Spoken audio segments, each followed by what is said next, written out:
Should be a good meeting today. How's your morning going? The live stream going.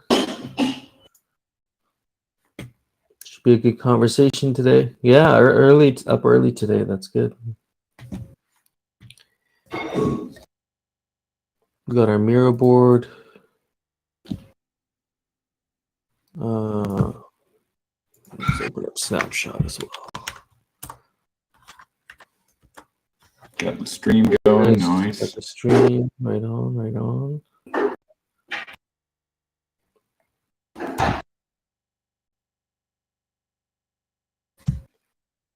I think for today, we don't have too many proposals to review, actually. The ones we're going to discuss are going to be, I guess, what we'll be reviewing. So we can, we'll get into that here shortly. I can go through quickly what we're going to go through today, and then we'll kick off here. All right. Just real quick for the guys that are expecting the sweaters. We're really hoping that they're gonna be ready, but there's a couple final technical issues that might delay it until tomorrow. But they're not actually going to be shipping until Tuesday anyway. So it's really just we have a couple days here. So there is one final. I think it's because the weekend it's taking a little bit longer to get replies on stuff. So we'll see how we are looking in an hour, but it's a good possibility at this point that they're going to be delayed until tomorrow, unfortunately. Just wanted to let you guys know in case you were planning on that. Yes. If you got here just for the sweater, I can't say go back to bed, but sorry about that. This is why we don't like to announce things, but it's so close, but there's just a one little blocker holding it back. Yeah, man. Some delays. Definitely have it for New Year's though, right? Well, it's gonna. So if you're in the U.S., you're definitely gonna receive it by Christmas. It's just a question of because they're gonna be shipping on Tuesday, so we'll have it for sale by tomorrow, and then they'll start shipping out on Tuesday. And if you're in the U.S., you'll definitely get it by Christmas. If you're in Europe, there's a good chance you'll get it by Christmas as well. And then everything else outside of that might be a day or two after. Okay. And sorry, I did miss that first part there. Are we actually dropping the sign-up form? Because yesterday we discussed dropping the sign-up form or the purchase form for these sweaters halfway through the meeting. No, so the site was planning to go live an hour from now, but there's just a technical issue that's delaying it. Okay. Yeah, we'll keep an eye out for that. Yep, I'll let you guys know in an hour, see how things are looking. Okay, cool. All right, so let's just quickly go over what we'll be discussing today, and we'll get right into it after that. So we got Agate 51 results or revote without the recused applicants. This is the vote with Yannick. The DAO Foundation vote, and I think Yannick stepped down.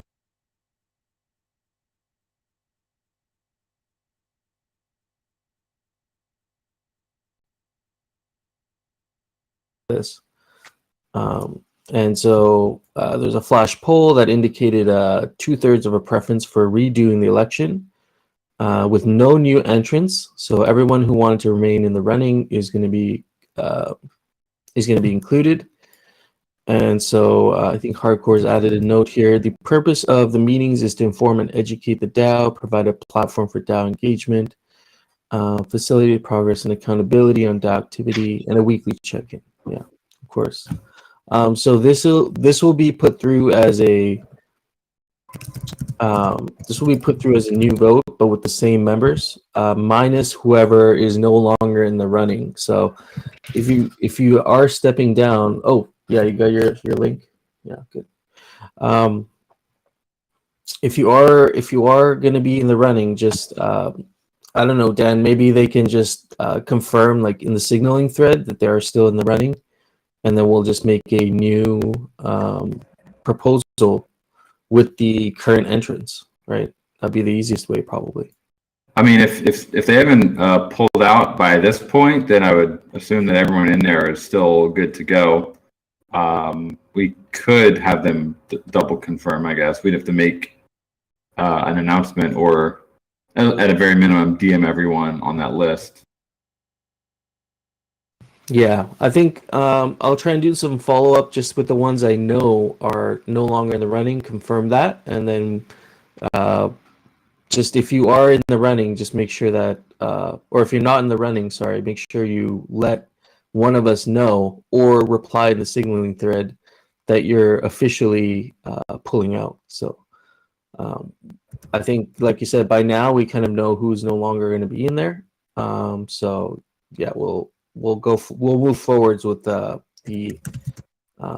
remaining applicants, and I know there's more than 9 remaining applicants, so should still be we should still be good for that. The weighted voting is a topic that was brought up in the DAO, and I think this goes back to the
Pretty interesting, and I know it helps the vault a lot. That's kind of the number one thing they've been asking for.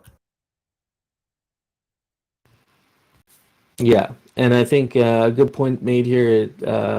It maybe has a greater sense of There's a greater sense of responsibility when you're casting a vote.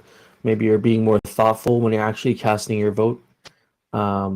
Oftentimes we see, and you know, I haven't heard it from too many people lately, but I have heard in the past of people voting yes just because everyone else voted yes, and maybe they actually felt 40% no, but they still voted yes because everyone else did. And so this might be a way to more accurately reflect their not really indecision, but like their, I guess, lack of not decisive on one decision. So you're going to split it between the two. That would be a great option for someone like that. So yeah, there is a current, I believe it's a SIG prop out right now that you can go vote on. Let me open this up here. Update the template to require the use of weighted voting, and looks like we got 6.2 out of 9 million for it to meet quorum, and we have 94% of applicants voting to require weighted voting. So I personally think this is a good idea. I don't think it really hurts to implement this, but I'm curious to know what other people think. Are there some downsides to implementing this? Yeah, I'm also curious. I haven't mentioned any, but it would be interesting to hear if anyone has raised any issues on it. Like how do we see proposals changing if people start voting with more neutrality?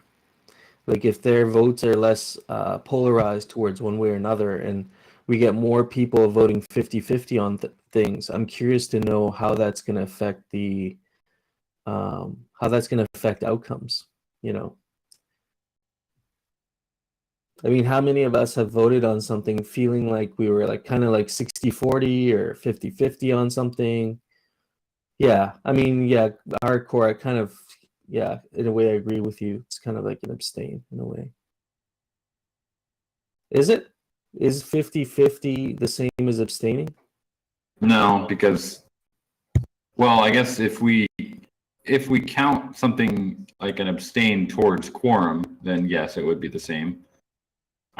Whether or not we should count abstain towards quorum, I guess we should, right? So if we do count quorum, abstain towards quorum, then a 50-50 decision would be, I think, the same. Yeah, it's like throwing both balls in the bag. Yeah. Yeah, I mean, I don't. It's not the same since there's the difference needed, but the difference would be the same if you voted exactly 50-50 on both, right? Yeah, the percentage, your contribution for your vote, percentage-wise, would be the same for both. For if you had two options, it'd be the same for both.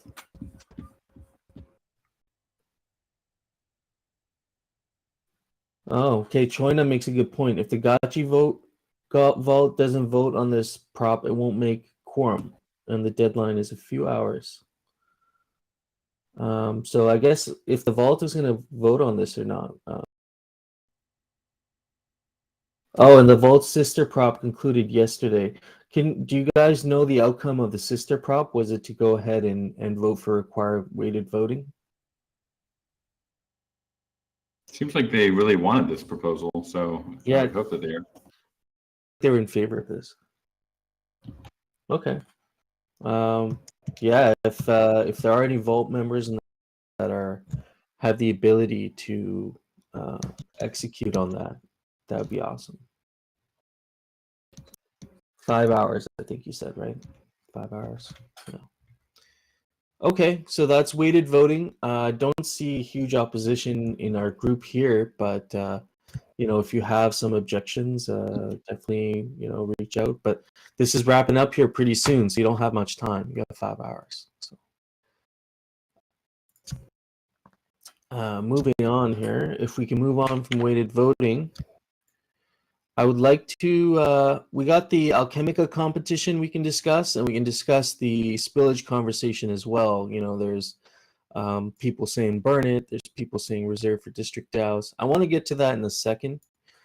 First, I would like to kind of discuss, this is a ongoing conversation between myself, Dr. Wagme, there's DTF members, there's Mikey J, some really involved community members who have been either in the past involved or currently involved in DTF related activities, and kind of wanted to share some of my experience on this, and also as a DAO kind of think of a path forward for us to better identify and also fund like really good projects.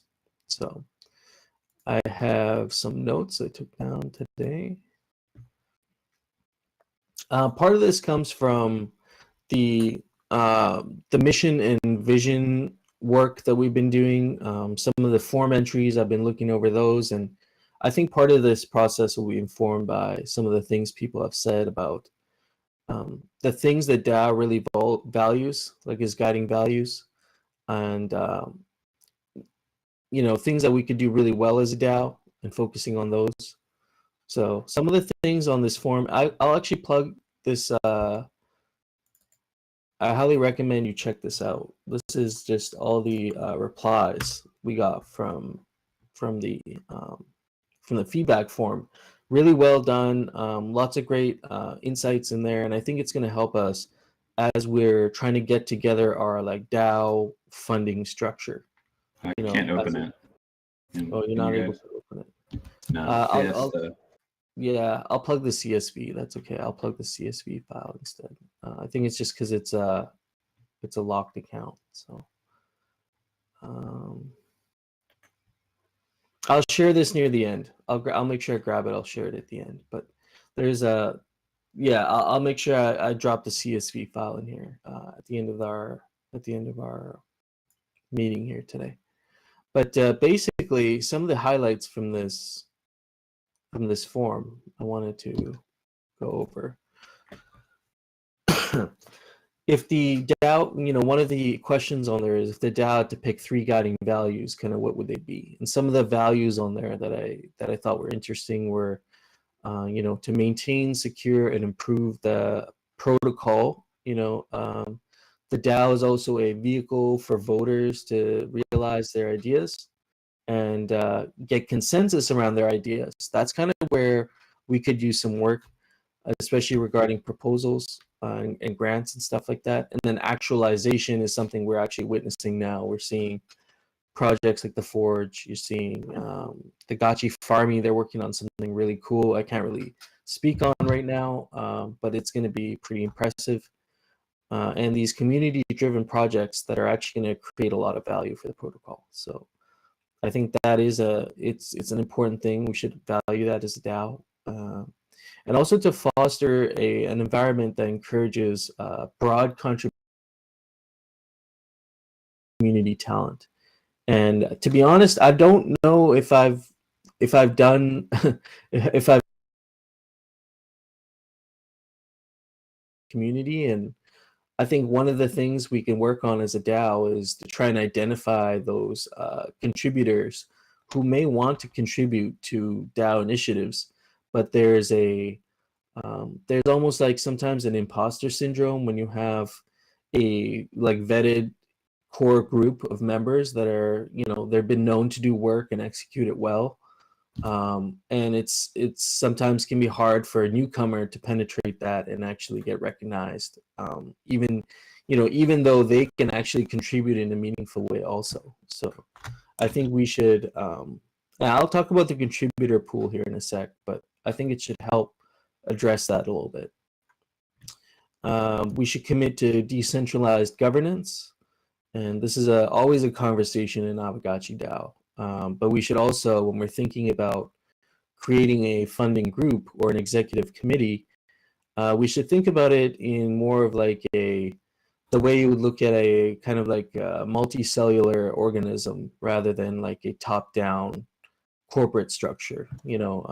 DAOs, from what I've noticed, they work really well when you have people that are willing to see themselves kind of with different talents, but as equals, and are able to actually communicate and share with each other to come up with really good ideas and execute on them.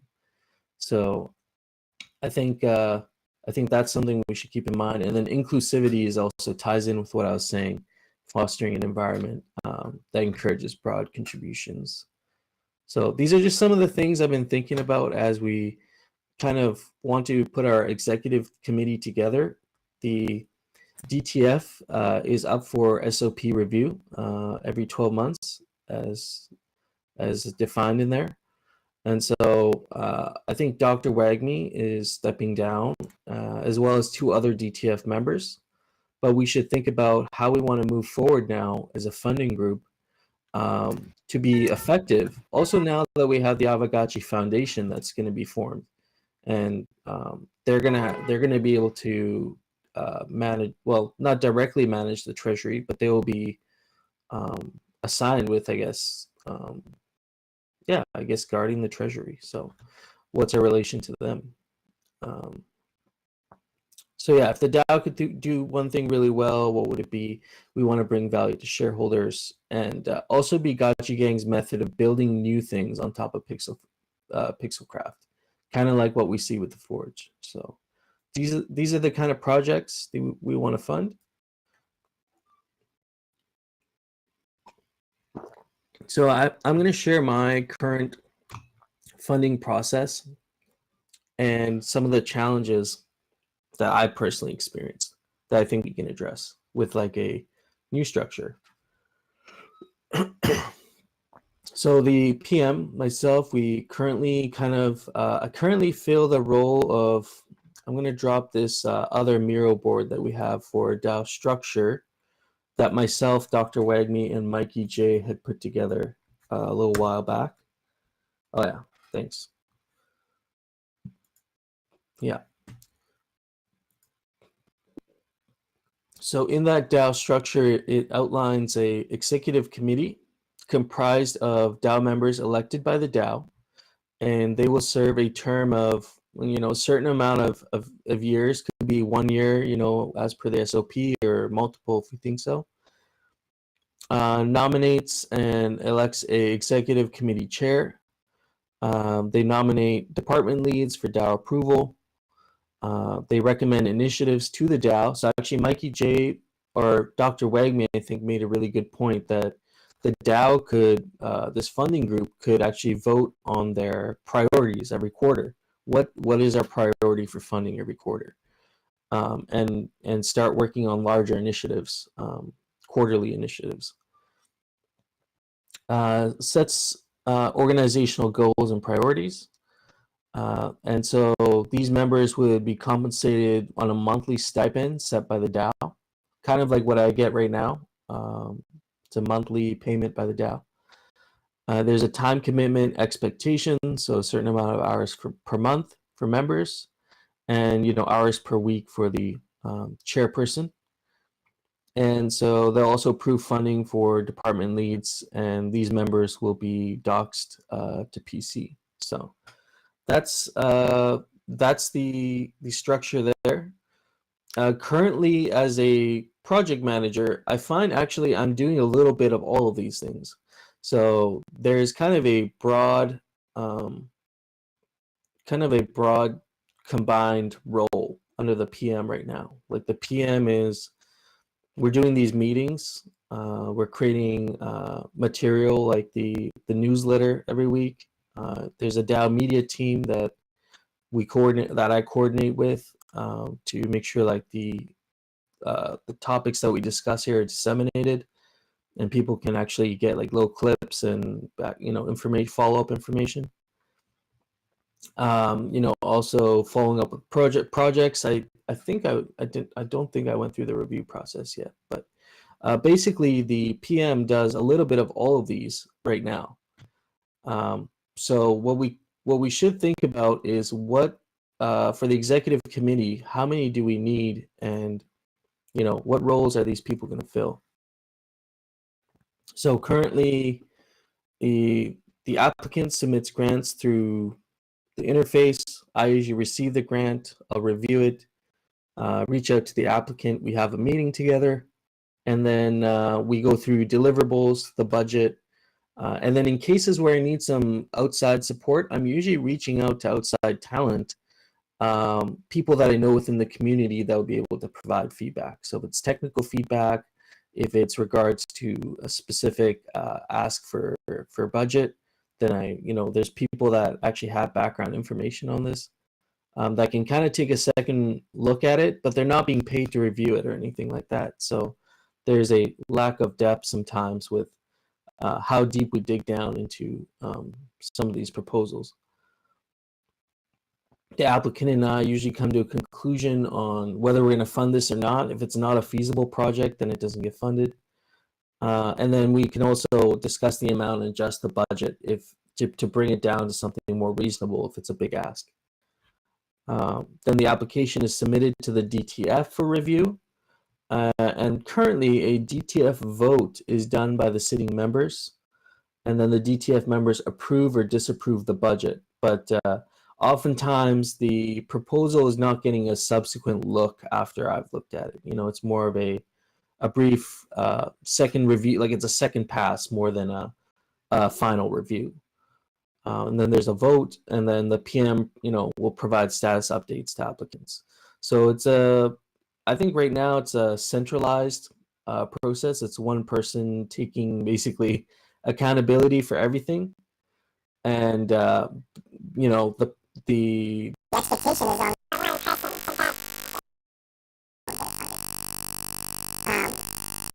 I think moving forward with an executive committee, we can have I see with Dr. Wegny's comment here, and I think we should have a specific defined roles under an executive committee. Maybe 3 to 4 leads to start, but really each one can have their own specialized skill set and be able to work together to vet proposals. Those vet proposals, the expectations here outlined in the flow chart here, and also being able to review finished work and be able to approve grants. So I'm just reading Dr. Wagner's comment here. It's really important we define these roles and expectations thoroughly. I think we need multiple people, at least 3, to provide accountability to roles as defined. There's so much work to be done that it's easy to creep or expand beyond the defined scope. Yeah, for sure. Hefe is so motivated and working so hard for this community, but with that has taken on some work that's beyond the initial DPM scope. Yeah, for sure. I 100% agree with that. And similarly, my work on the DTF has often creeped beyond its DAO approved and communicated scope. Yeah, for sure. Dr. Wagme, seeing all the work that he's put in there, and being in this role for 3, almost 4 months now, it's really easy actually with 2 roles, even with 2 roles, to spread yourself really thin. So I agree. We should think about the what exactly does the DAO need for leads? If we're only going to pick 3 or 4 leads, and maybe there are these leads here that Mikey J's put down, or maybe it's a combination of these things like he suggested, and we have a combined lead. Like I see the communications lead and the product lead would be the same person initially. That's just an example, but we should think about that.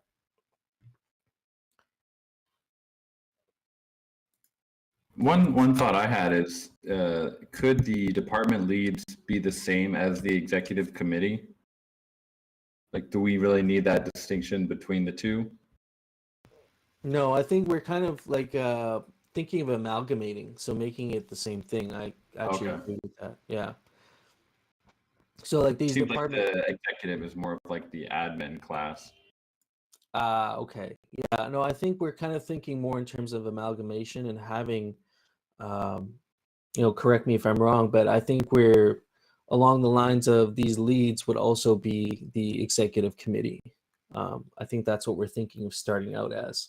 And then, there is the ability to branch out, but I don't think we need an executive committee and leads. Like the executive committee would be made up of the department leads, and there would be 3 to 4 of them. There'd be set voting terms and whatnot. So, yeah. And then so a path forwards. Let's think of a path forwards. We basically need a group which can organize its top priorities for funding projects. And the funding would be allocated to this committee, the executive committee, just like it has been to the DTF. The DAO would nominate the members following the SOP that was developed by Dr. Wagme. We're thinking 3 to 4 leads.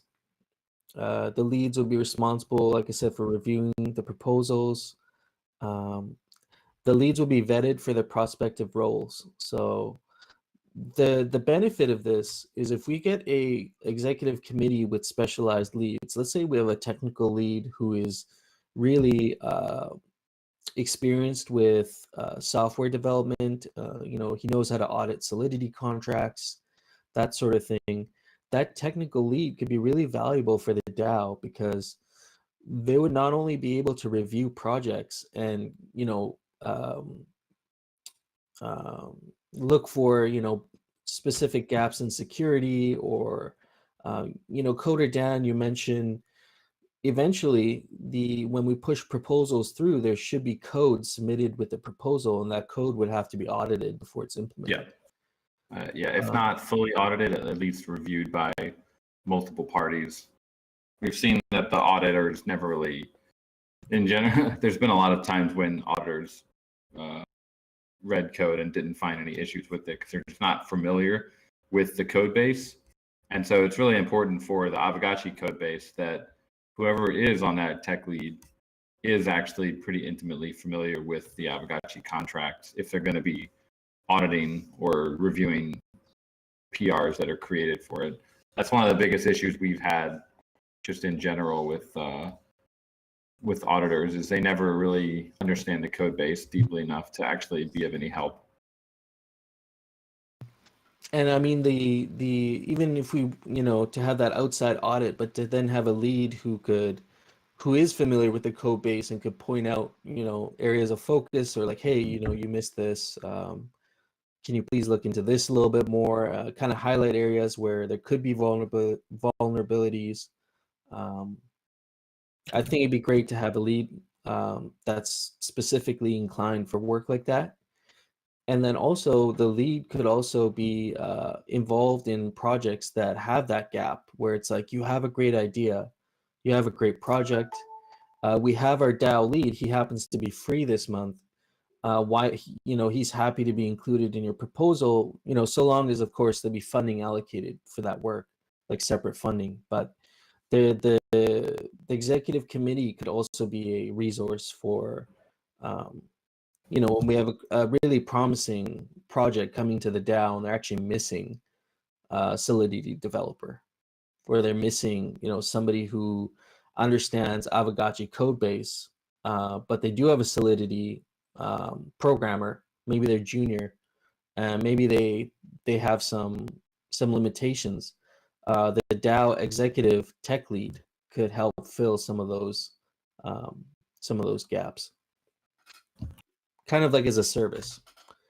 But this would be secondary. It would be secondary to their primary role, which would be reviewing, like vetting and reviewing proposals. So yeah, the leads would review the work. And then, so lastly, I wanted to mention that all of this can be tied in together with DWork. So we could have our executive committees, they could have their own contributor pools, or we can have a larger contributor pool. And the contributors would have their own roles assigned in Discord. So just how we have Gotchi Gang, we have landlords, we would now introduce maybe 3 or 4 other tags that would identify you as a certain type of contributor, and we could actually tag that type of contributor.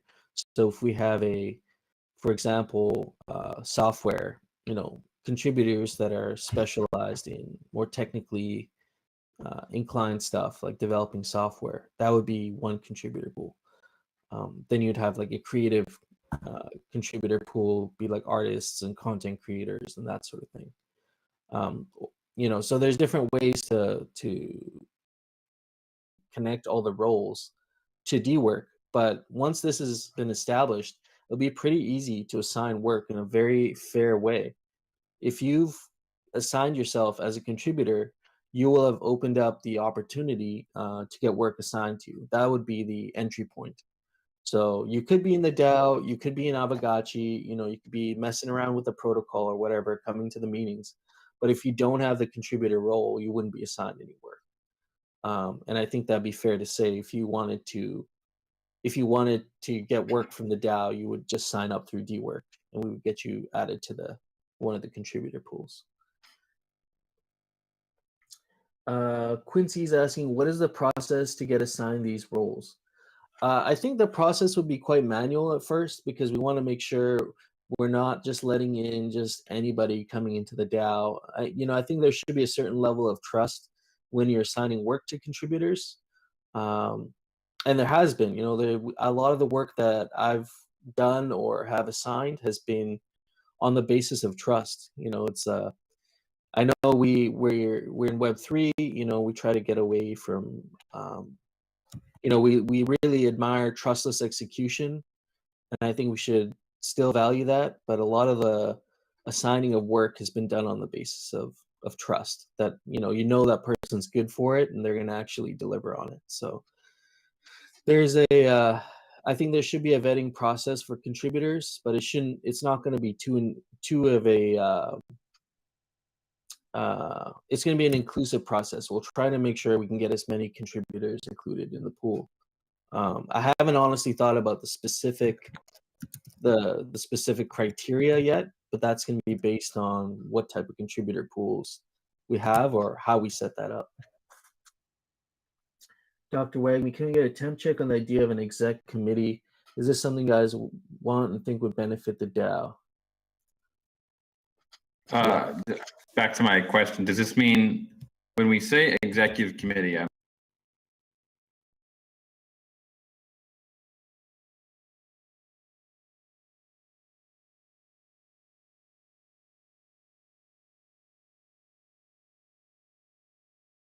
the clarification there is the executive committee would be made up of department leads. I'm sorry if that doesn't.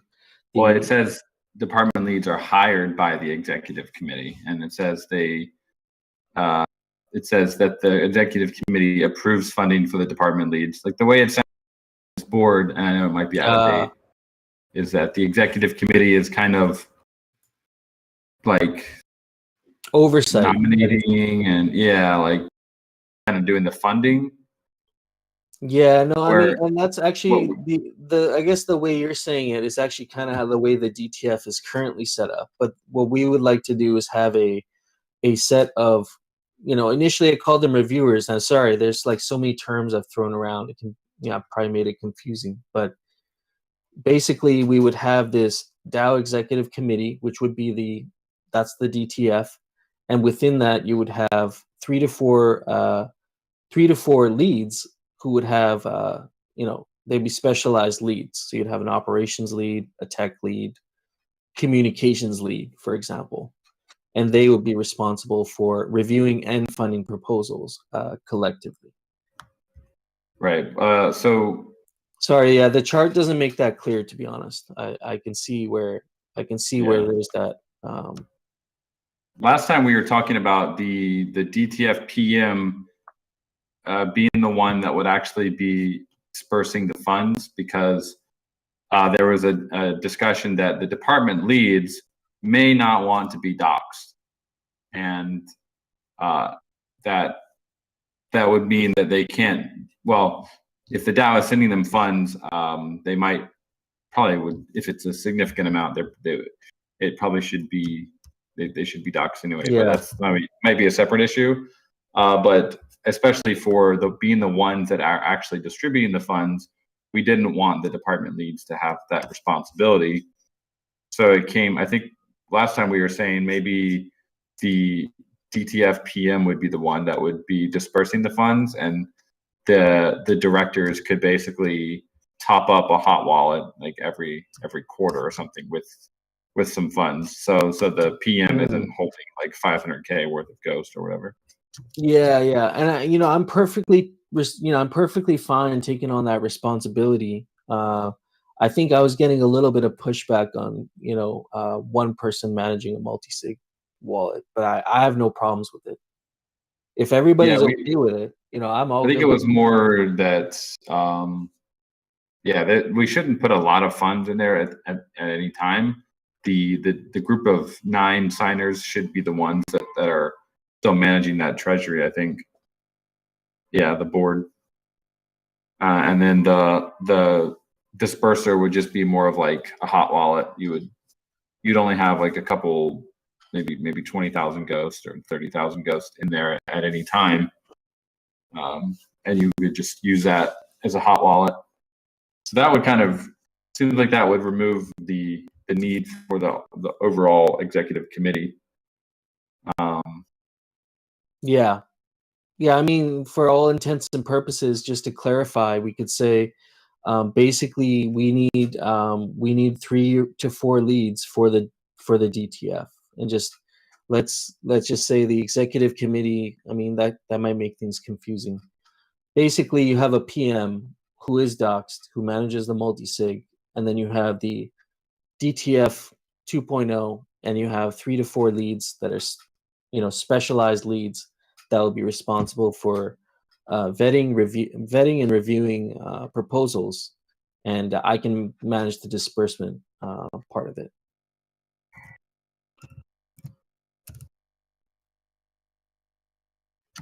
Yeah, that's my bad, Dr. Wagme. I should have actually, based on our conversations, it actually does, we've thrown a lot of terms around here, but for all intents and purposes, we're used to calling the DTF what it is, and maybe we should just run with that. So the DTF is basically looking for 3 to 4 leads, if I'm going to make it like just simple. And I don't mind managing the multi-sig if that's going to help with opening up the candidate pool. I know some of you don't want to be doxed for a lead position, so if that opens up the candidate pool, I'm cool with that. I'm cool with doing the disbursement aspect of it. Seems like this is kind of where we are. The DAO PM disperses the funds. Department leads review the proposals and the work, and the directors hold the treasury and send funds to DAO PM.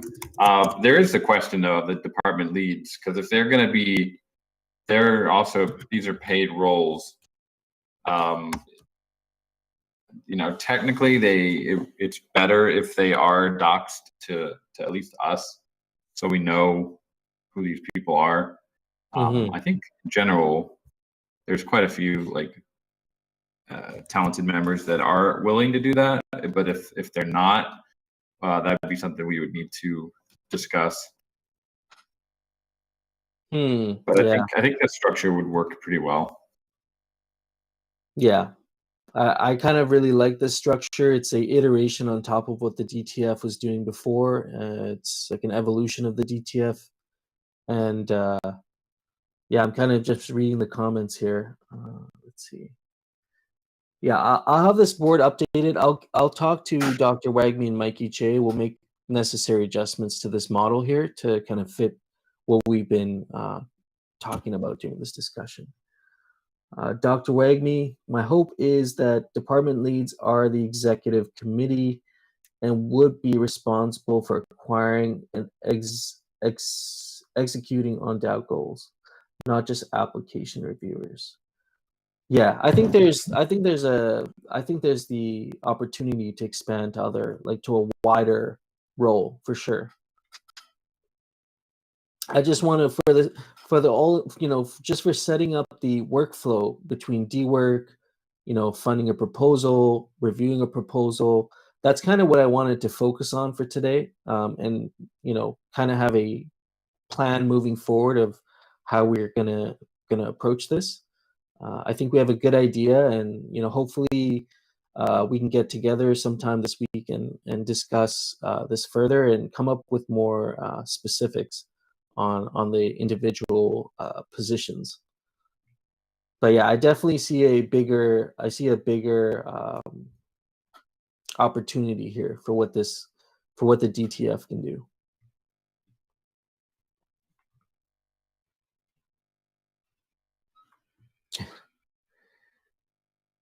I'm just gonna hop back to my notes here. I think I covered everything, to be honest. So the thing we'll discuss this week is exactly how many leads do we need. I think between 3 and 4, and we'll think of the pay structure, what it's going to look like. If it's a monthly pay, what is that going to look like for each of the roles? And yeah, okay, yeah, no, thank you for hanging out with us here today, and Dr. Wagme, we'll catch up.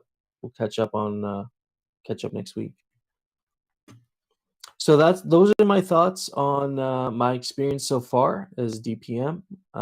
The DTF improvements that we'll be implementing here, and I think it's gonna really address some of those points I made earlier with inclusivity, continuing to commit to decentralized governance, but also have more direction as a DAO. And maybe the DTF can lead that, creating that direction of where we want to go. So there's a lot here. I could keep going on about this, but I think I wanted to touch on the funding aspect of it mainly today. Okay, let's hop back to the Miro board here. I wanted to ask, on this Miro board, do we have the topic real quick, if we could, of the Bazaar listing fee? That's it's kind of a blocker for us because we're working on a new an update to the Bazaar that will allow people to delist or relist their gotchis without delisting. And so we're kind of working through it here. And while we were working through it, I just had this this idea, like, is this Bazaar fee really very productive? Could we possibly retire it or replace it with something? Because I've seen it happen many times. There's like people will get airdropped something and they want to go list it in the Bazaar, and they don't have any ghosts, and then people have to work with them, get them onto Quick Swap, get them swapping, and it's kind of it's definitely some friction. So a couple ideas would be, removing the fee entirely, which would essentially allow, what's going to happen is botters are just going to relist everything immediately as fast as possible and try to capture as much trading as they can. If we add in a small fee, what we've currently done, we definitely still have botting activity. Hard to say what it would be without the fee, but it's probably lower than it would be. And then another idea would be, what if we just change it to 0.1 Matic instead of 0.1 Ghost? Because if you're on Polygon, you already have some Matic. It's still a little bit of friction, but it's definitely easier than having to schlep over to QuickSwap if this is your first time, onboarding in the Aavegotchi. It's like a user experience improvement.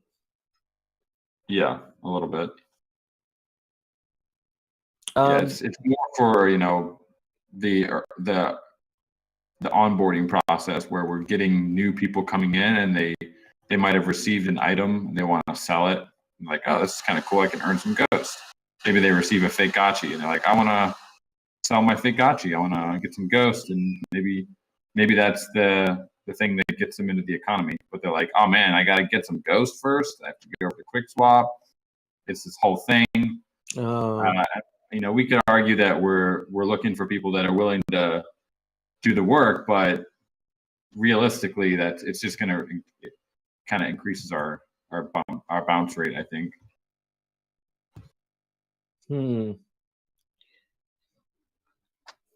So there's a couple interesting options in this thread. If you've went through it, one of them is, I think CryptoGotchi says it here: listing should be free, but price changing and delisting should cost a fee. So that's pretty interesting. And the fee could be in Matic. So that would basically allow you to put something up once, but if you want to change the price or delist it, then you would have to pay the fee, which could be pretty interesting. I also like the idea of the Matic, replacing that with the Matic fee, because one would think that if you're on Polygon at that point of interaction, you probably have some Matic by then, right? Yeah, it's a little bit easier to get Matic. You can swap for Matic gaslessly on Polygon, or people just get Matic a little easier. So yeah, it's the gas token. Yeah. So this is kind of a blocker that we would like to solve before we have kind of two PRs ready. One is the allowing people to delist and relist in one transaction, and the other is batch bazaar transactions. So basically being able to batch relist a bunch of stuff at once, which should it should be interesting for people to make some tools, or for us on V2 to have some tools for basically inventory management and being able to batch update a lot of stuff at once. But so the question is, when you batch update, should it be free to do that, or should it cost Ghost, or should it cost Matic? We have to make that decision before we can finalize the PR. And so then the other question is, well, what happens to the fee? Currently, the 0.1 Ghost is being burned, and as we've seen, each listing costs 0.1 Ghost. So we're at roughly 60,000 Ghosts that has been burned. So nothing to roll your eyes at, but nothing, also not super significant. I mean, in the long term, it would add up, but 60,000 Ghosts compared to the total amount that has been burned, which is 2.2 million from primary sales, it's still kind of a drop in the bucket. So about 5%, I guess. So we should just think about, is it worth it for the friction to be burning that 0.1 Ghost? If we switch it to Matic, then we're not going to burn Matic. It wouldn't really do anything. So we would probably collect that Matic. And there's a couple of use cases that could be put forward to. One of them would be, we would use that Matic for the DAO treasury for potentially like player rewards, rarity farming, or things like that, and essentially swapping Matic for Ghost when we wanted to do a rarity farming season. Another kind of interesting idea would be to fund gasless transactions, which currently, if you guys remember, we had gasless petting for a while, but Biconomy, who was supporting that, essentially said, it's too much money, and they were kind of bootstrapping it for free at the beginning, but now they charge, you have to maintain a gas tank, and when you run out of gas, it needs to be topped up. So currently, we don't really have a revenue stream for Matic that would be long-term and sustainable, that would be able to keep that gas tank topped up fairly well, especially when gas goes above 1,000 or whatever. It just sucks that gas away.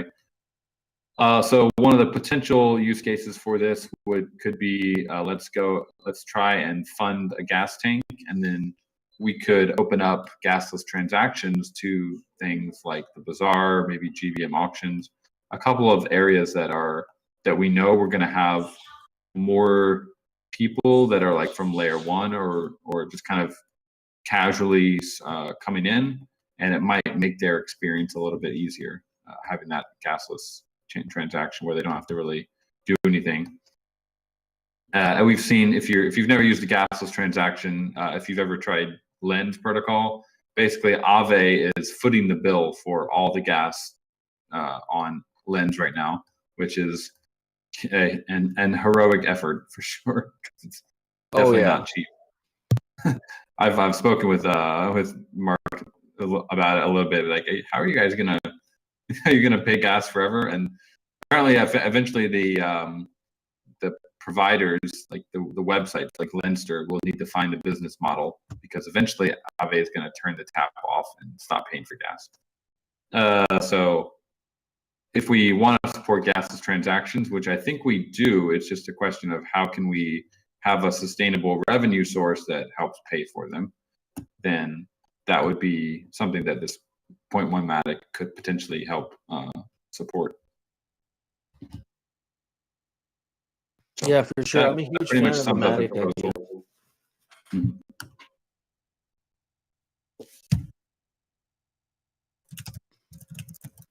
So yeah, there's currently a of course, the forum discussion you started, and that seems like it's has like pretty good engagement. It's 20 replies. Is there anything from that conversation that kind of stood out? Like anything anybody said that might kind of support like the Matic? I like the idea of the Matic delisting fee and having maybe a fee to delist, but maybe there's no fee to list anything.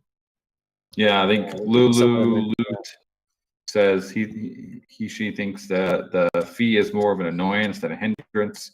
It's kind of a disproportionate tax on cheap single listed items. So if you imagine like a raffle ticket, I guess you're almost paying more in gas fees and listing fees than you might earn from the actual raffle ticket. So that it could be seen as a hindrance and potentially limiting the volume that we have in the bazaar.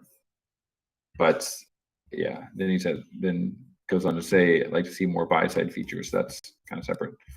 So really, when do we want to have the fee? What token do we want to have it in? And then what do we want to do with the revenue? So it's kind of 3 different decisions here.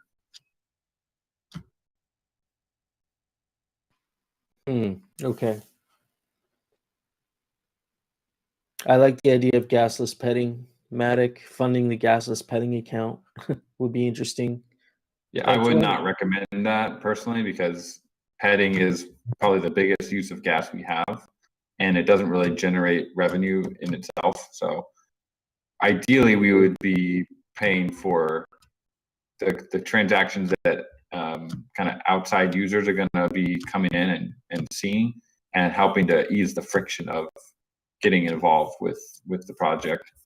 So that's why I think like a GBM auction could be interesting, and Bazaar, and maybe probably not Gotchiverse, like the channeling and stuff.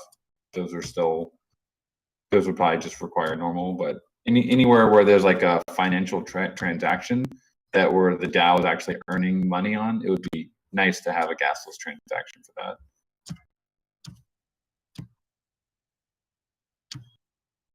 Yeah, no, it's good. I like that. I like that.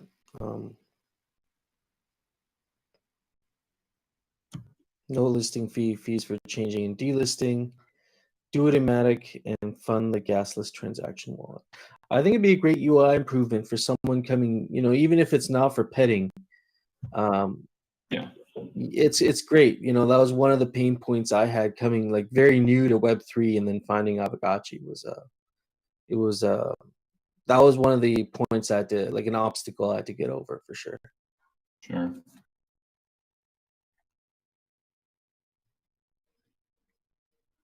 Yeah, so I mean, I think this needs to be because it's a kind of a core protocol change. So we'll make a SIG prop and a core prop for it.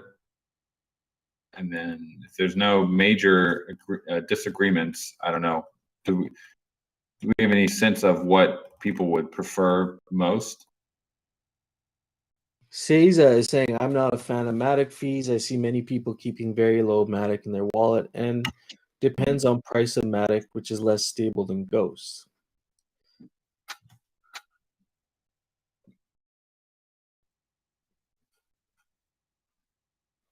Yeah, but I think the big pain point you highlighted, the fact that you have to go now to quick swap to get the token if you were airdrop something, which happens often, especially with fake gotchi cards. We'll see probably a lot of them get airdropped and stuff to people, to holders, or Yeah, exactly. Yeah, so that's going to be a pain point for those people.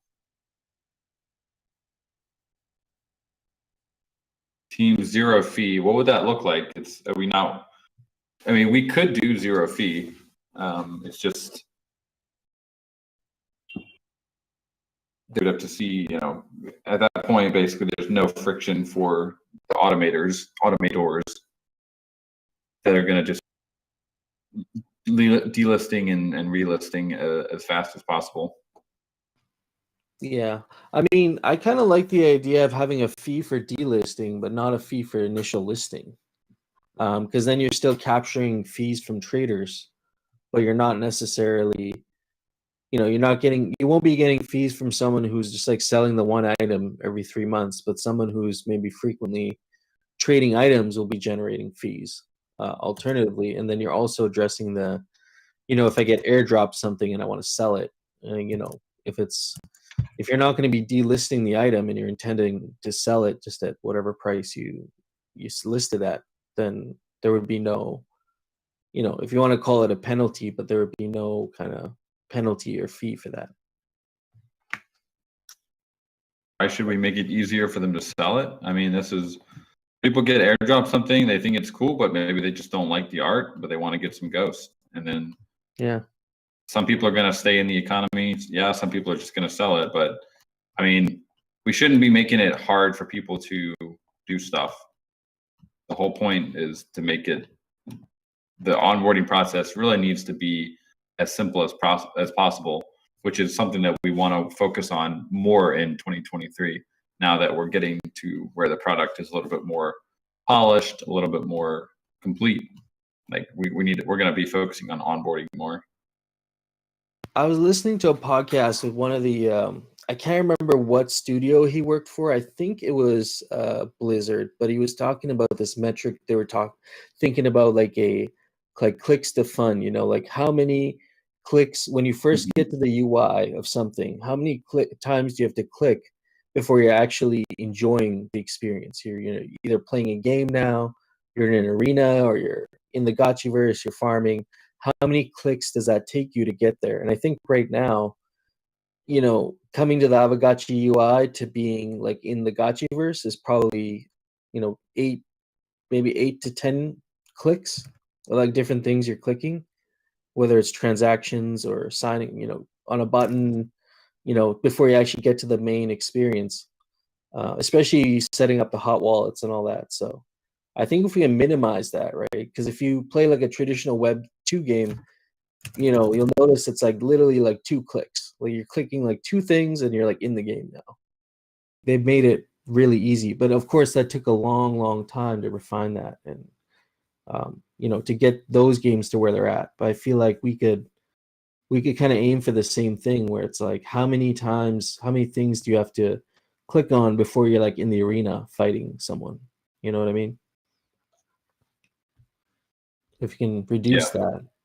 Lending would also be another area where we could potentially add gasless lending, but that would be awesome, by the way. If we that's one area where it would reduce a lot of friction. It would be to allow people to just get their gotchi for without any matic, but they would still need ghost if it was a 0.1 or whatever listing for ghost. But if it was a free listing and also a gasless transaction, would be great for onboarding for sure. But it's just a question of how do we pay for it. If we have revenue sources that actually do generate revenue for the DAO, it could help offset that. That would be ideal. And Bioeconomy has given us some grants and stuff, but it's not really anything significant. I think it would be gone within a couple of weeks once we set it up. Yeah. Do you think I see some people thinking it sounds like part of we shouldn't be trying to make things hard for people to prove like how hardcore they are and like that they're eligible to be in our community. Like that kind of defies general logic. You want to make things as easy as possible because to have that higher conversion rate. Like once people hate friction, the moment something becomes hard, it becomes work and they just bounce. Yeah, 100%. A lot of Web3 projects aren't even thinking about this. So I'm glad we're thinking about this because this is what's going to lower that barrier to entry for someone who's very new to Web3. Or I think the ideal would be to be such a low barrier to entry that someone could onboard to Aavegotchi as easily as they would for any other Web2 game, any other mobile game, Web2 game. It should be a seamless experience eventually, hopefully.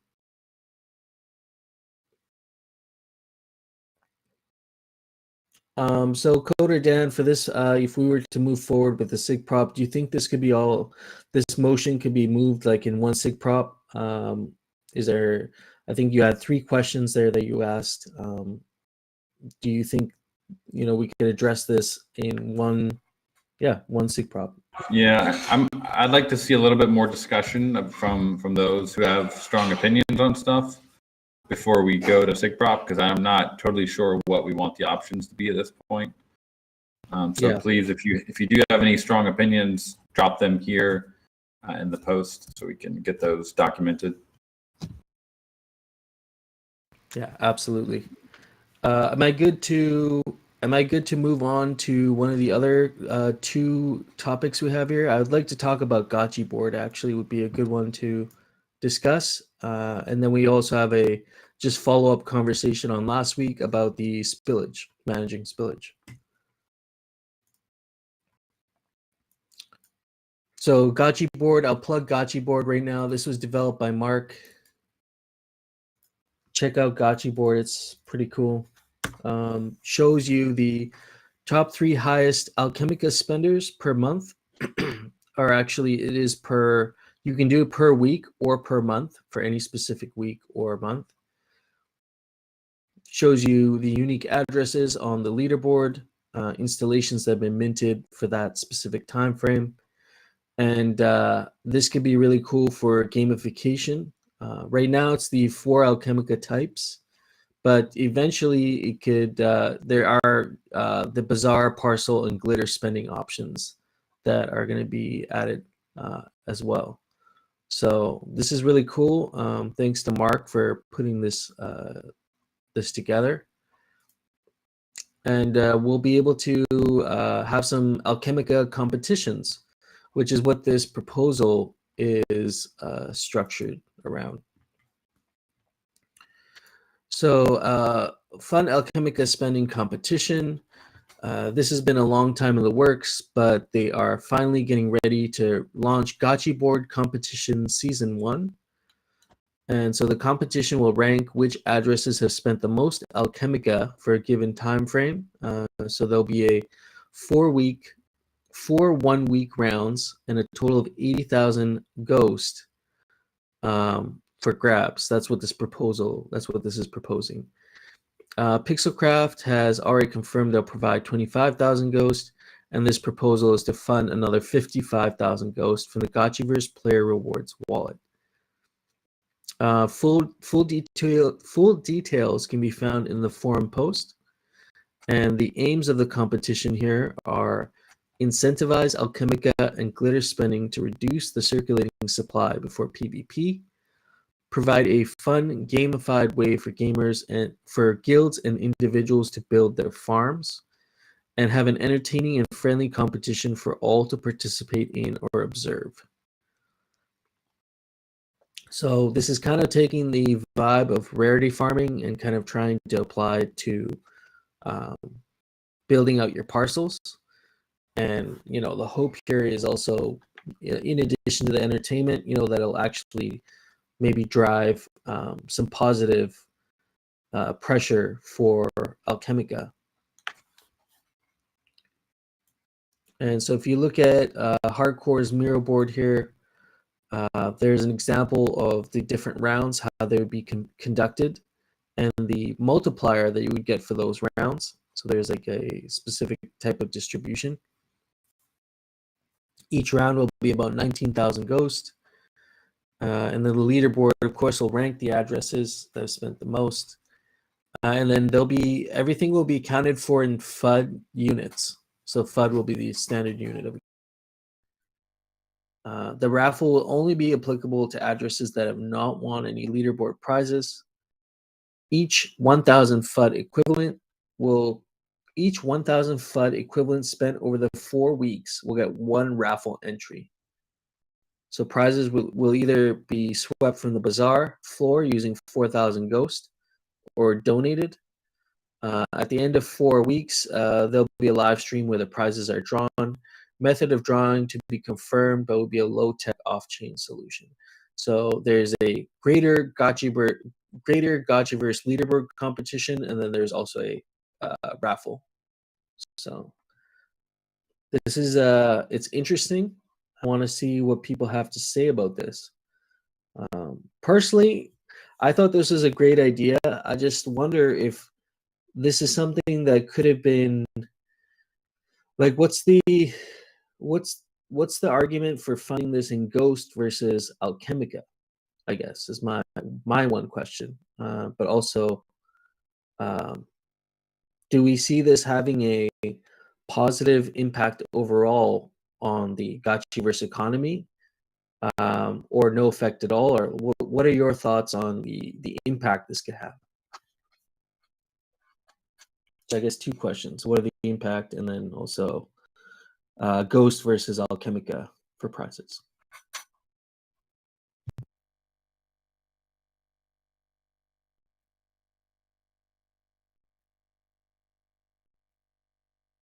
Impact. Yeah, I mean, what's the stated goal of this proposal? I guess is a good place to start. Yeah, the stated goal here, or the aims of this competition, it says to incentivize Alchemica and Glitter spending to reduce circulating supply before PvP. That seems to be the main one there that they've outlined in their proposal here. To incentivize Alchemica and Glitter spending to reduce circulating supply. That seems to be the main one. The other one, the other two are provide a fun, gamified way for guilds and individuals to build their farms and have an entertaining and friendly competition. Yeah, I think the one main aim here, it seems like, is incentivize Alchemica and Glitter spending. So it seems like the goal would be like, how can we view this proposal as being successful? It seems like the metric would be how much Alchemica is being burned or spent, compared to if the DAO just took that 80K and basically bought all that Alchemica and burned it. Is it something like that? Yeah, and I kind of look at Quincy's comment here, and I somewhat agree with it, to be honest. People already kind of have slowed down their spending on farming. So to actually dump a bunch of Ghost into the economy, I don't necessarily if it was spent on farming, it would result in kind of what Cryptogotchi is saying. It's just more Alchemica issuance if they took that Ghost and recirculated it back into their farms. And if they didn't, and they just, either sold the Ghost or bought something else with the Ghost and kept it out of the Alchemica economy, then it's almost like they're getting a rebate. Like this is a rebate on your Alchemica spending. So I don't necessarily know if this sort of like incentive is actually going to result in more engagement per se. I think it's good intentions behind this idea, but I don't know if it actually will result in any kind of, it's kind of trying to say, oh, well, we'll incentivize Alchemica and Glitter spending to reduce the circulating supply. So basically pump the price, right? That's what you're trying to do. But I don't know if it's actually going to do that. Like, even if you're trying to achieve that, I don't know if that's actually going to result in that. John Gotchi, I feel this proposal to be the dark side of capitalism. And Coder Dan, you made a good point. You said, well, what's the difference if we just, if we just took $80,000 worth of Ghost, purchased Alchemica or whatever, and burnt it? Does it have any different effect? I don't think it maybe does. I think it's a very similar effect. Probably. Well, we could basically what we need to see is this is kind of how we evaluate the internal giveaway, not giveaways, but the like the mosaic tile and Halloween contest. Basically, if we had just basically we look at if we spent 10K on Ghost on Alchemica versus creating this incentive and then trying to incentivize spending via that, is there a multiplier? So is it 2x as effective, or 5x as effective, 10x as effective? That's kind of what we're aiming for that's what this proposal I think is trying to aim for, is to have kind of a multiplier on how much Alchemica is spent versus the amount of ghosts invested, given away. So that would be the main way to judge whether it's been successful or not. I think my one criticism for Gotchi board is there's the competition lacks complexity. Like there's a lack of complexity here to call this a game. Like it's not really gamified in any way.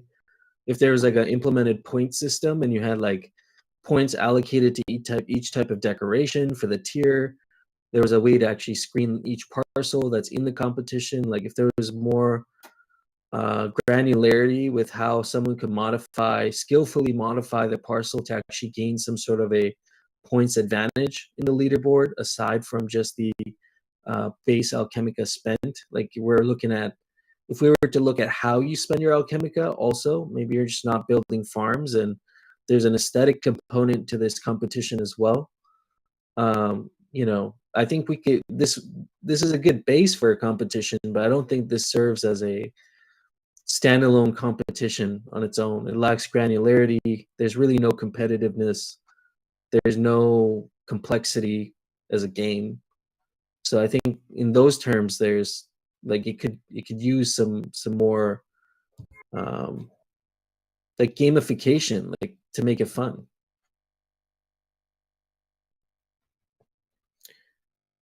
I don't know if it currently does that. I think currently it's a way to incentivize more spending, but it's not necessarily going to increase in more engagement or I'm thinking in terms of a content creator. How could I create content around this and make it interesting for people to watch? And it'd be really hard to make content on this type of a competition because you would just be reporting on who's spending the most Alchemica. Like how do you make content from this? That's the value that I could see being brought to the table here, is actually community engagement and getting people. Yeah, exactly, Jesse. I think that would be the primary goal, because what's outlined in the proposal here may not necessarily be achieved. Like I don't think it's gonna. Who knows if it's gonna actually significantly reduce circulating supply of Alchemica, or I don't think in its current state would actually provide a fun way for guilds and individuals to build out their farms. Well, it'd just be there'd be no content you can make from it, basically. So still like open to this idea. Like it's a cool idea on the surface, but it probably needs like a set of rules and ways to compete so that it's not solely based on just how much Alchemica you spent in a week. Mark raises a good point. When I was reading his proposal, there are a couple kind of levers here. I think I haven't read it in a couple days, so I forget exactly what the rounds were, but there's different rounds have like a different multiplier depending on when you spend it. So one of the interesting parts is, do you spend it at the beginning of the week, or the beginning of the round, or do you wait until the end to see, like, to try and get at the top for that week? And so I think I have to check his spreadsheet, but I think different rounds have like a different multiplier for how early you are in spending it. That's that idea came from the glitter spending leaderboard that we talked about a little bit for the lodges and the lodge, the channeling for that. So that could be that adds a little bit of a dynamic to it, because people need to think, well, should I blow it all right here at the beginning, or should I wait and see how much I'm going to need to spend until the end of the round? Yeah, here we go. Here's the rounds and the multipliers. So this is so as you see, as you get down to the wire, the multiplier, it starts at 1x, and then I guess it goes down to 0.4x. Really, you could think of it as whatever, 2x to 1x or 1x to 0.4x. Generally, yeah. And then trying round 2 is trying all 1x. So you're basically doesn't matter when you spend it; it's all the same. And then I think the other rounds have some other ideas as well.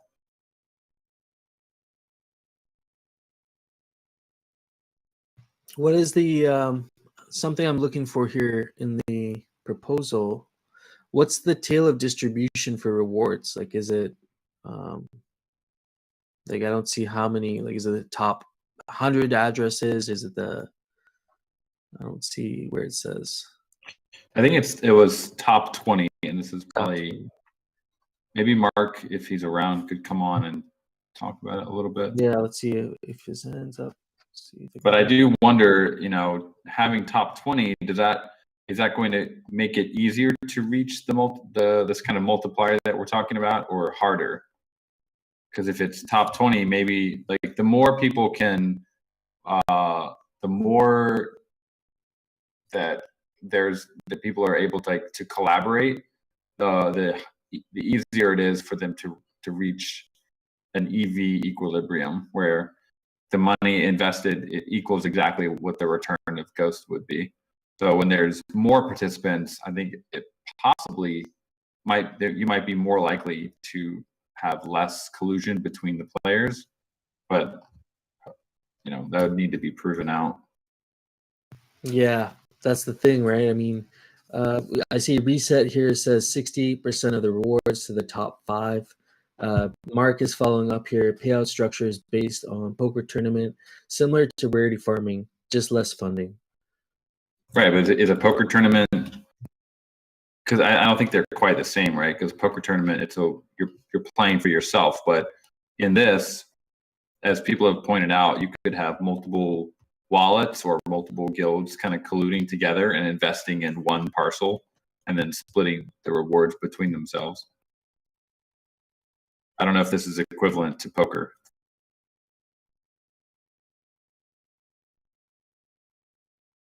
I mean, I like the idea of building across the board. If you have lower, mid-tier spenders also involved, it would be kind of great to have a longer tail of rewards. But like you say, I don't know how that would affect that the top portion of the leaderboard. If we were to do like let's say the top like 200 Alchemica spenders instead of 20, but then the rewards, the multipliers, the reward is concentrated still near the top, but there's that longer tail if you want to participate. It may actually open up the pool, and maybe you may have less collusion there, but I could maybe even at a lower level, you could see people purchasing one parcel together or managing one parcel together and splitting the rewards. You can see it happen. Yeah, I'd be worried that if he says encourage guilds to battle it out, what if the guilds just said, "Hey, why don't we just work together and we'll invest together in a new parcel and build it up to level 9 as fast as we can, and we'll split the reward because we know we're going to get level 1, and we're not going to spend any more than we need to. We're going to kind of work together here so we don't outspend each other and have to fight over it." That's why I think if we're gonna have a competition like this, there should be an aesthetic. Like we have enough in our like building economy that there are tiles, like mosaic tiles, there are decorations of different rarities. It could be a really good way to incentivize crafting. So like from Pixelcraft's point of view, if over this what did it say, over this 4 weeks, if you did like 2 craft releases, that would be really good for your crafting releases, because those, like, let's say crafting a rare item would grant you another 3 points or something on the leaderboard. In addition to where your current standing is, you would get like a kind of a points boost from whatever decorations you have on your parcel. It could be a really good way to incentivize crafting, maybe.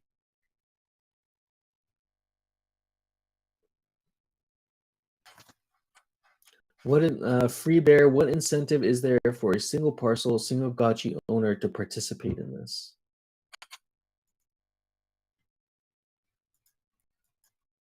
So I think you're also making a good point there. I think this is currently kind of aimed at the bigger spenders in our community and having some competition near the top there. But if you had a aesthetic aspect to this, I feel like it would throw something interesting into the mix for even someone with a one parcel. I think the other part that's probably hurting this a little bit is that there is quite a long build-up, and so people are starting to take this into account, and like they're already delaying their upgrades, or they're getting a huge stash of Alchemica right now, kind of waiting for it. When they like, if this was dropped as a surprise, it would probably have a different effect than the kind of the month-long build-up there's been to it. Not saying it's not an interesting idea. It's just that is adding a little bit of friction, I think. Mikey J makes a good point. That's kind of what I'm getting at here, is a parcel kind of rarity farming competition. So not just a Gotchi board Alchemica spending competition. Gotchi board could be a tool used as part of this rarity farming competition. But ultimately, as a DAO, if we thought of a better, like a more comprehensive competition that involves different aspects of like the rarity of your parcel, that's something we should consider. Maybe as a DAO, like there's some sort of a system that can be developed to determine how rare your parcel is. Would be interesting. And I see, I could see there being a really good engagement from like different parcel rarities. Like the rarest parcels could get entitled to the biggest ghost award. But yeah, Mikey J, you get rarity points for having high level installations or crafting decorations. It seems a bit more dynamic. 100% agree with that. I think from this discussion, I'm getting the feeling that this proposal would not necessarily have any significant impact on like the economy. So, I mean, we got to think about what this is trying to achieve then. And if it's more engagement, then maybe we should be thinking of a more dynamic model that does use some of this, but also takes into account some of Mikey J's points there as well.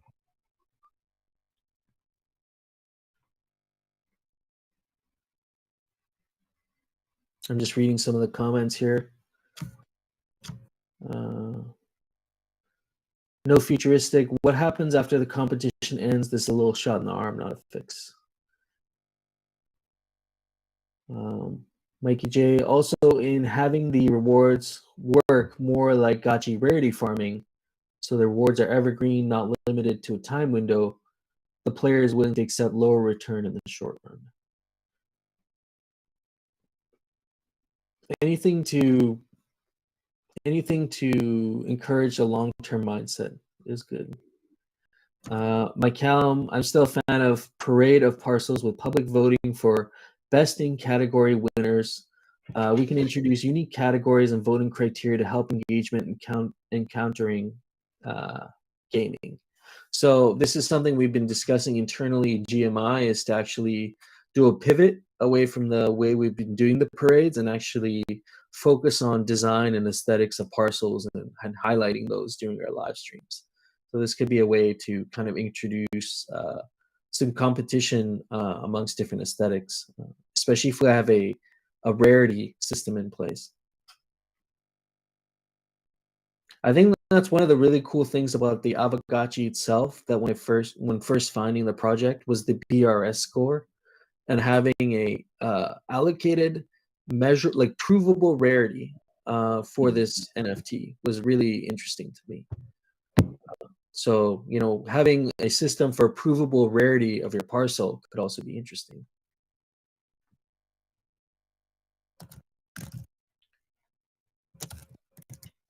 So, yeah, overall, I think we should continue this discussion. I don't necessarily think, just from this discussion here, that this would be something we should implement in its current form. We should iterate on this a little bit and see if we could come up with something a little bit more dynamic.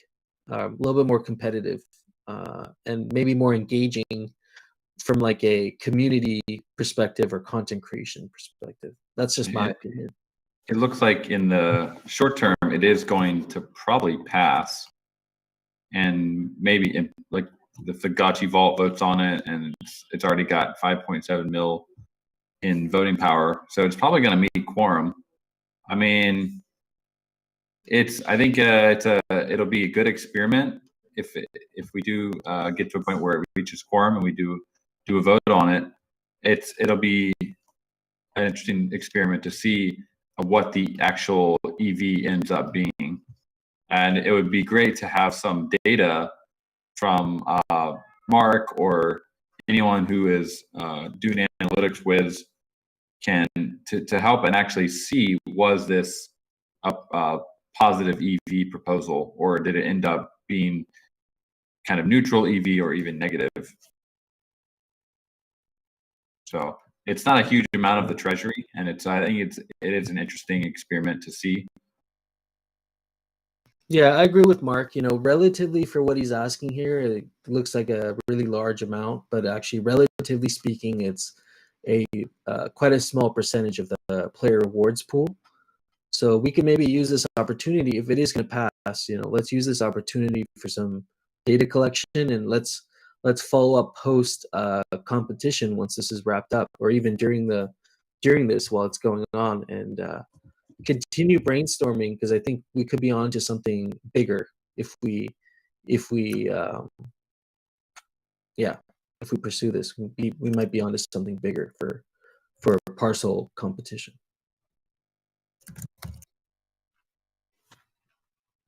Yeah, I think we shouldn't shy away too much from some economic experiments. We're still very early in this whole thing.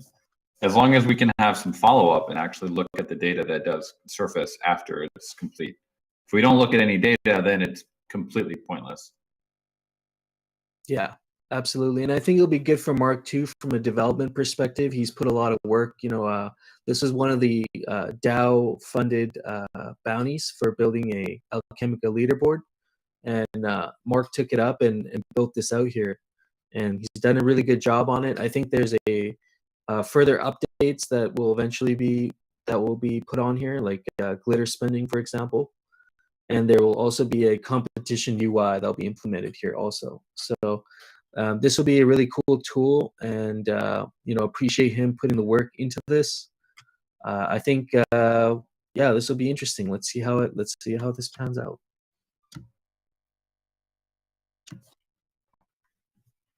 By the way, do know it's only really, Pixelcraft, we're putting 25K towards this from our own budget, and then 55K is coming from the player rewards. So it's really only 55K from player rewards.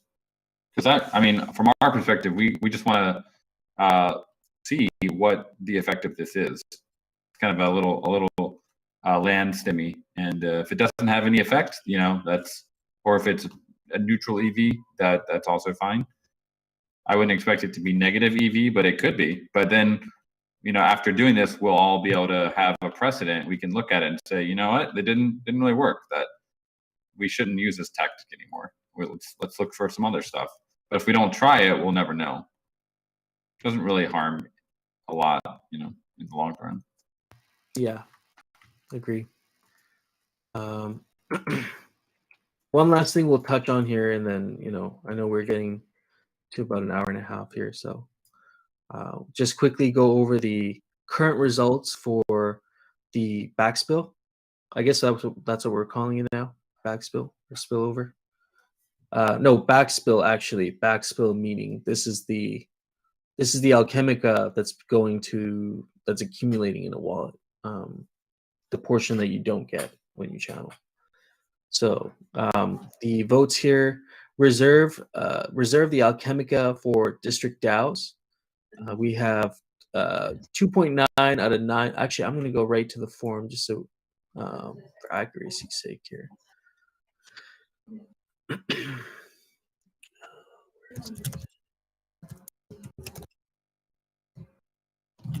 Okay, so we have 3 days left on the one proposal and 2 days left on the other one. So the reserve backspill for district DAO economy, that one has 4.5 out of 9 million quorum and 67% saying do something else, aside from the proposed alternative here, um, which is to burn the backspill.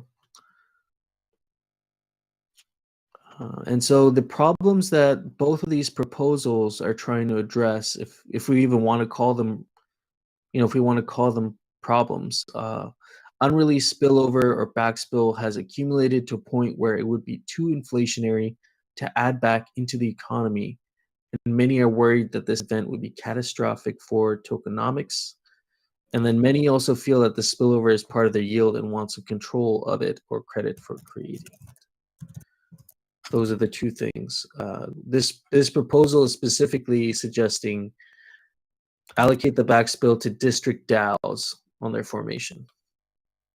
And then this would be used, only be used in municipal auctions, like decorating the districts or making them unique, and would not be released to the general economy ever. So these would be simply Alchemica allocated to DAO, district DAO development is basically what this one is suggesting. And then we have the burn it proposal we talked about last week. So basically saying just burn all the lock spillover, and either burn the lock spillover or burn the spillover going forward. And then option 2 was also option 1 was burn the currently locked spillover and then burn all the spillover going forward, unless it's a Saturday event.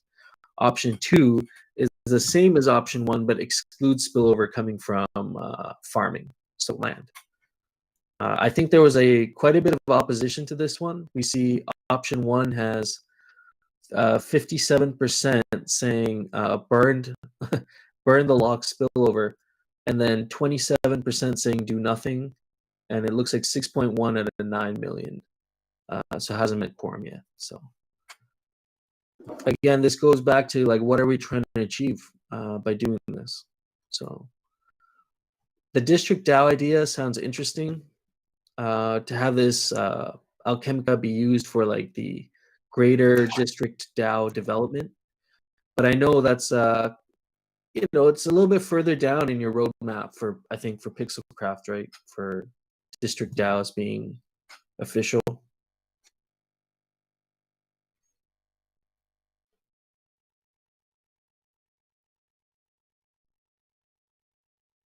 I see you guys in the comments. You guys are still chatting about the 80K for Alchemica. But what's your take on the district DAOs reserving Alchemica for district DAO development versus just burning all of it? Like, what do we want to do with the backspill? I know we're still going on that conversation from the last topic, but let's try and get some discussion around this, and then yeah, people are saying burn it. Are we just going to burn all of it? Here's the thing with the backspill is currently it poses no threat to the DAO, and I don't think the DAO would favorably vote for this to be injected into the economy. I don't think anybody here agrees that would be a good idea. So, you're not really affecting anything by just leaving this accumulating in the wallet until we have the opportunity to develop something really cool with it. Whether it's a district DAO thing or we want to build some community structures, things like that. It's not in circulation currently. So, I mean, my idea has always been kind of to, like Coder Dan, you guys are developing this arena. I mean, how cool would it be if the DAO collectively built this arena? Like maybe there was an Alchemica requirement for player features. Like it's like, okay, Pixelcraft wants to introduce this feature. If the DAO wants this feature, this is how much Alchemica it's going to cost, and maybe some of that Alchemica can even be funneled to like the devs or, you know, to the Pixelcraft side for the DAO, almost saying, yeah, we collectively built this from our, you know, Alchemica wallet. You know, maybe cost a large amount of resources to actually implement this feature in the game. Yeah, we actually did have a little bit of a discussion about kind of that potentially charging Alchemica to create the arena, but it didn't really pass the test, and didn't really get too far in our discussions. It would be essentially, I mean, putting it towards that would be essentially the same as burning it. It's just how you phrase it, right? Yeah, in a way, yeah. It would be basically permanently locked within that structure. So I mean, until a later point in time, maybe in the future, the DAO says, well, we don't need this arena anymore. If we're thinking long term, you know, 5, 6, 7, whatever years from now, it's like we don't need this arena. We got private arenas now. So let's, you know, maybe there's a conversation around breaking it down, releasing a certain amount of that. I don't know. I think it could be. We could get creative with it. I know. When before the Gotchiverse had launched, you'd mentioned. I can't remember what they were called, but they were kind of like wonders of the world. You know, like these big structures that yeah would be constructed. I think community constructed. I think you'd said would be interesting for this sort of use case. Yeah, we were thinking this could be kind of the first of like a global wonder of the world. And by the way, it's not off the table. It's just we did not want to include that in this launch at all. So currently, when the arena comes out, it will be in Pixelcraft Square. But you know, theoretically, if the arena has some sort of revenue source, it could be interesting for district DAOs to kind of like auction for the rights to kind of like a stadium, right? To have it in your city, auction for the arena it could be a mobile arena. It could move around to different districts based on who owns it for that quarter. So that could also be on the table, but it's not going to be something that is done immediately. You could have districts lease the arena from their district DAO Alchemica allotment. So it's like, okay, this district DAO voted to allocate 50,000 or whatever amount, 50,000 KEK or something. So there's an auction, and we won the auction, and we had to pay this much in Alchemica, but we get the arena in our district for another 3 months or something, and it's producing revenue.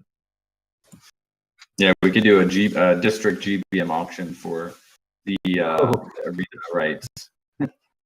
Yeah, district GBM auction for arena rights. Exactly. That would be cool. That'll get crazy, man. Yeah. Oh man. I think there's some good ideas around this. We should keep talking about it, but I don't think it's favorable to burning the spillover. It would be the same as, locking. It would be the same as locking it in a big structure or some community built thing. And so long as the DAO is in consensus that it's not favorable to release this into the economy, I think we would be in a worse off position by burning it and maybe needing it later, thinking, we want to use this Alchemica for something, but we burnt it 3 months ago.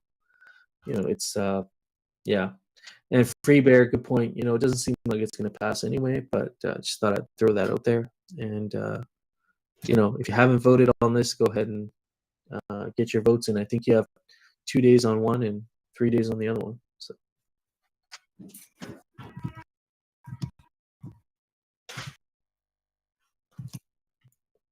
Just reading the comments here.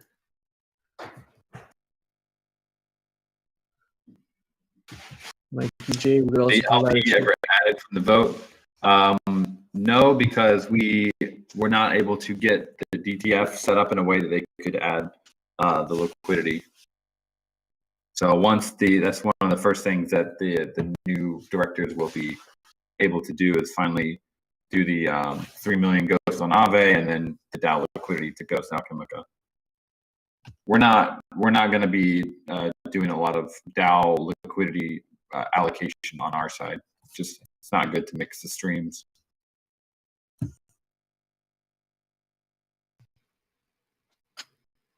Yeah, Mikey J, that's a good point. We could also provide assurances to investors by simply just voting on outlining a plan for how to allocate it.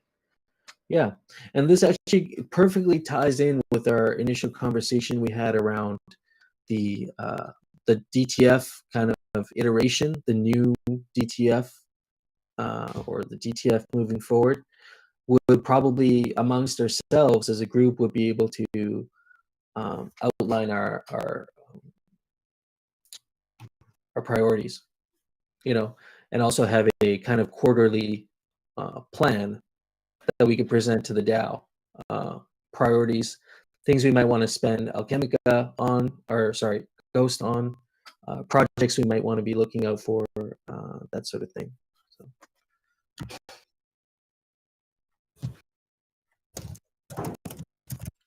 I see people talking about spillover.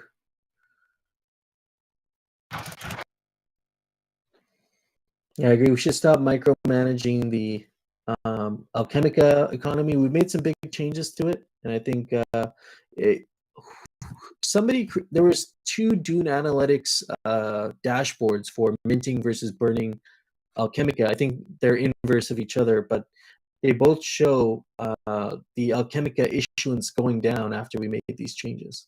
So we are kind of, in my opinion, the Alchemica minting versus burning currently is actually looks to be balanced. I'll try and pull up this chart here. Yeah, it went up the last couple days, but in general, it's definitely better than it was before. Here's this is a good chart, and then we're also working on a new one. But you can see that FUD before the proposal is about, I think, 11.15 or 11.21. Kind of starts going. This is the circulating supply, and so it goes down, and then it kind of goes horizontal for a little bit, and then there was a spike the last couple of days. But FOMO definitely had a net negative supply, which is great, and Alpha kind of kept going up, but much slower than before, and Keck also kind of was sideways. So basically, what that means is that the supply and demand is closer to an equilibrium than it was before, which is kind of what we're trying to achieve here. Yeah, absolutely.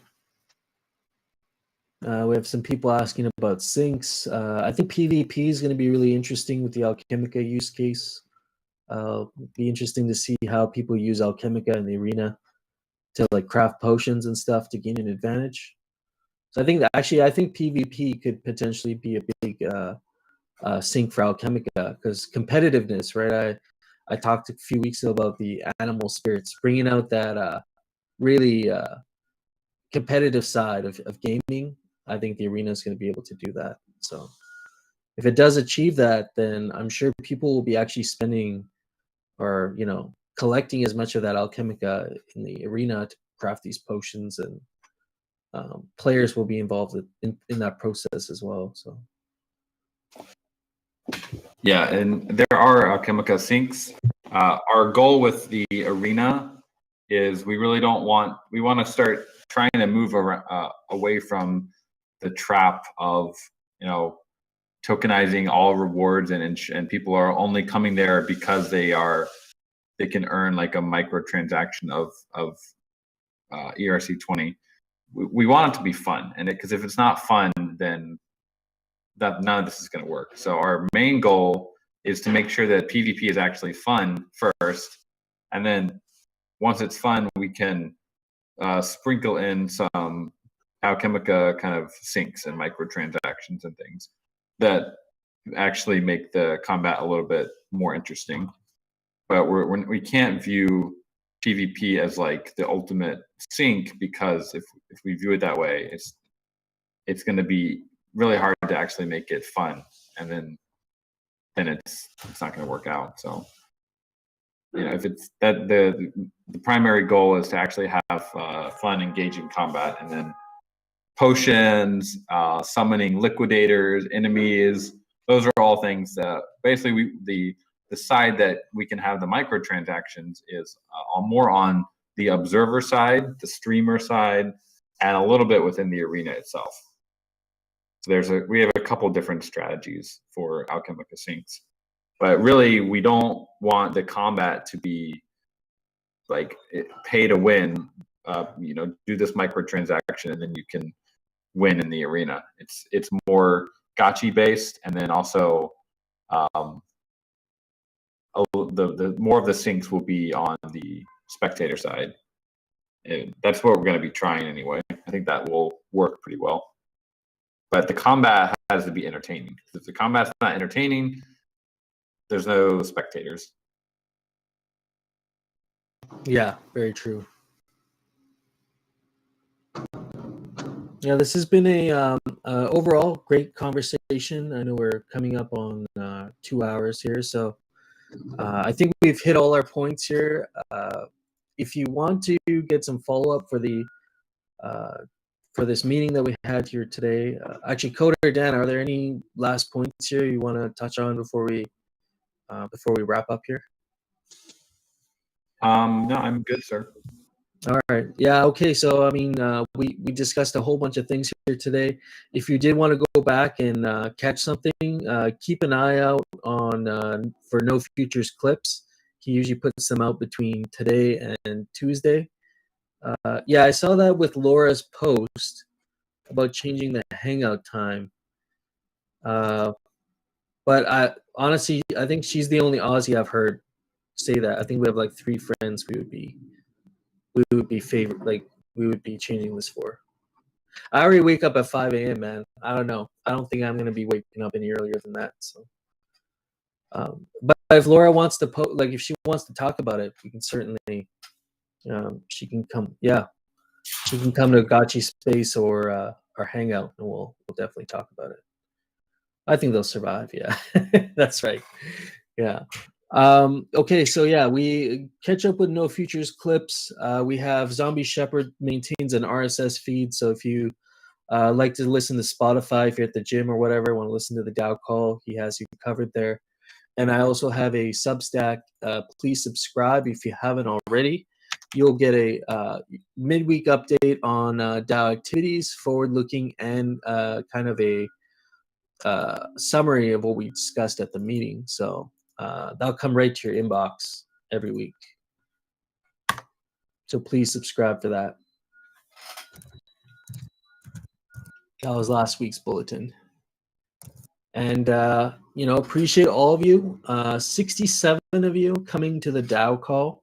I think might be an all-time high for us, but we're growing. There are more people coming to these DAO meetings. And I want to say also we upgraded our restreaming setup to a studio setup. So you'll see some significant improvements over the next few weeks with the DAO meetings, and how they're presented to you will be a lot better.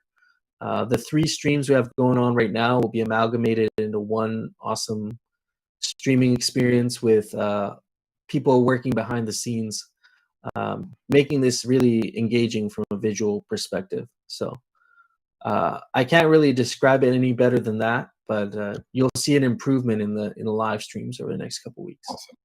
Nice. Getting ready for that combat, huh? That's right. Multi-streams are coming. That's right. Awesome. Yeah.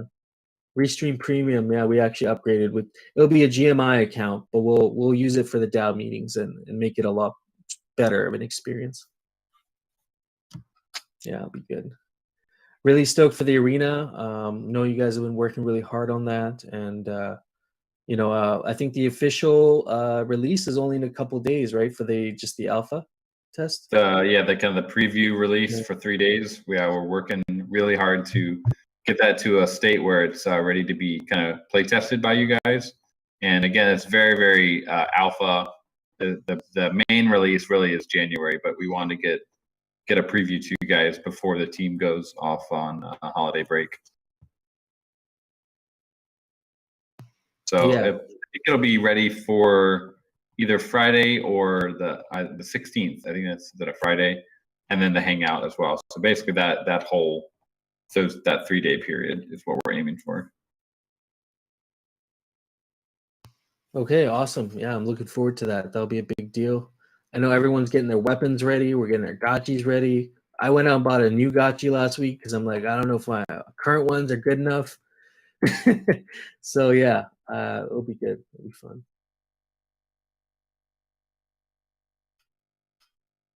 All right, thanks, friends. I'm gonna head out as well, and hopefully we have sweaters this time tomorrow. Nice. Keep an eye out. Thanks, See you, friends. Have a great Sunday. Peace. Oh, just trying to play John's clip. All right, later, friends. Peace out.